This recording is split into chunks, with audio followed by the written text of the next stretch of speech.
Hi y'all, welcome back to Farm to You to Table. I'm Andy Harper, your floral BFF. I'm going to help you become the designer. You know, it's June, so it's all about a little bit of self-care. It's the summertime, and we're always trying to keep up with ourselves and like take care of ourselves and make sure that we're wonderfully hydrated. You know, it's summer and it's kind of hot. Same thing with hydrangea. They need a little help too. So I'm going to use some self-care with your hydrangea this time. Join me in my kitchen as I show you how. Here's what you're going to need. You're going to need your Lone Star Living bouquet. The +1, I chose Charmelia. A pair of clippers or anything that you like to use as a tool. The +1 vase that we share in our Bloom stores. And clean water that you've already added your flower food to. So let's get designing. I'm going to use my +1 vase this season to show you the little different technique. I know we've not used it that much, but you know, it's one of those things. I'm trying to do different wonderful things. I'm going to add my fresh clean water that's already got the floral food in it and put it in my vase. And then I'm going to take and open up my Lone Star Living bouquet that we have here. Beautiful. I love all the stuff in it. You have another beautiful succulent. I'm going to pull it out. And hydrangea. You know, hydrangea can be a little finicky. People are kind of scared about hydrangea, but don't give up on hydrangea. You know, it's one of those things you got to keep loving on it and keep doing things to it sometimes to make it work. With hydrangea, you know, it's hydra, which means water. So with water, there comes this extra need for water for this hydrangea. What I usually do is cut it really good and put it in fresh clean water. If it starts to wilt, what you can do is cut it again, and you can soak the head in a basin of water, submerge it completely for like 30 minutes, and usually it comes back to life. Again, don't give up on hydrangea. It needs a little extra love, and it's one of those fan favorites. People love it, but they're scared to use it, so don't be afraid of that. And then we're going to use my +1, which is the Charmelia, which is wonderful. You have some long-lasting items in this bouquet for this June month, because you can replant this. You know, this is great because I just picked up a little great container in my kitchen and use this little bowl to put this to put this in here, which is our little succulent.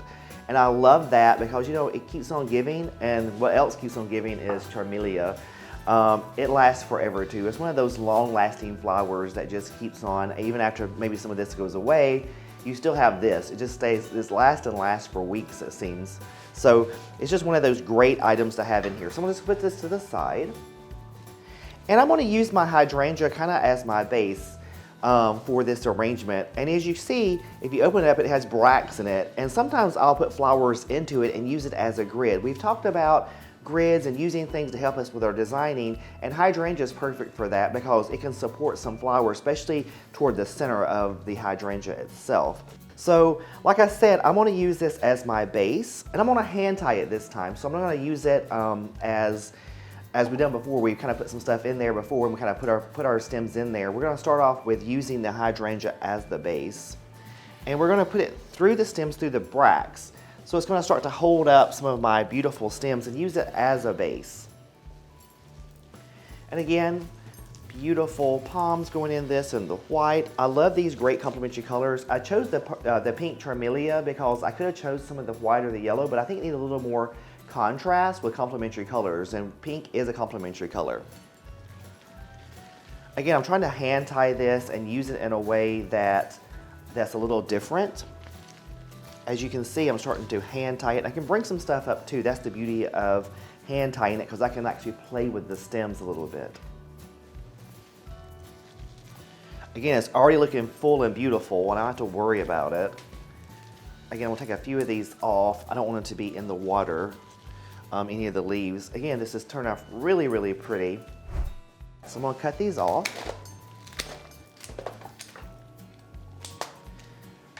And you're thinking, oh, okay, Andy, this is working. But you know what? I'm not added the focal in it yet, because guess what? The star is a succulent, so it's a fan favorite. We've already heard the comments from you guys from over the last year, how everybody loves the succulents in this arrangement. So we started here. This is kind of, my front is kind of right here. I'm gonna turn it toward me because I want to cut this beautiful succulent at the right length. And again, I want to put it, almost nestle it into that hydrangea a little bit, because my hydrangea is really not a focal at that point. It's more of like the background grid holding everything together. So I want a little peek of it, but not too much. So I've added it here on the front as a focal. So I have this beautiful hydrangea here at the back holding up this beautiful focal of the succulent. Then I'm just going to start cutting these off and adding these around the edge if they're kind of shorter, making sure they're in water. Again, it's just going to add me some texture underneath there.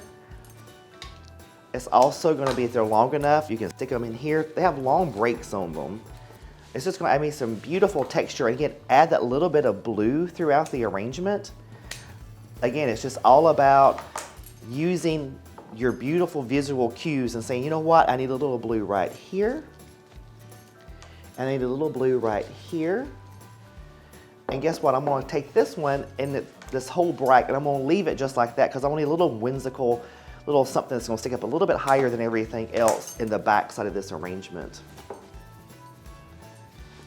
And there we are. We have this beautiful, gorgeous arrangement that you just created with me. Hope you enjoyed the process. You're becoming a great designer. Join us next month for Party You to Table, where you become the designer.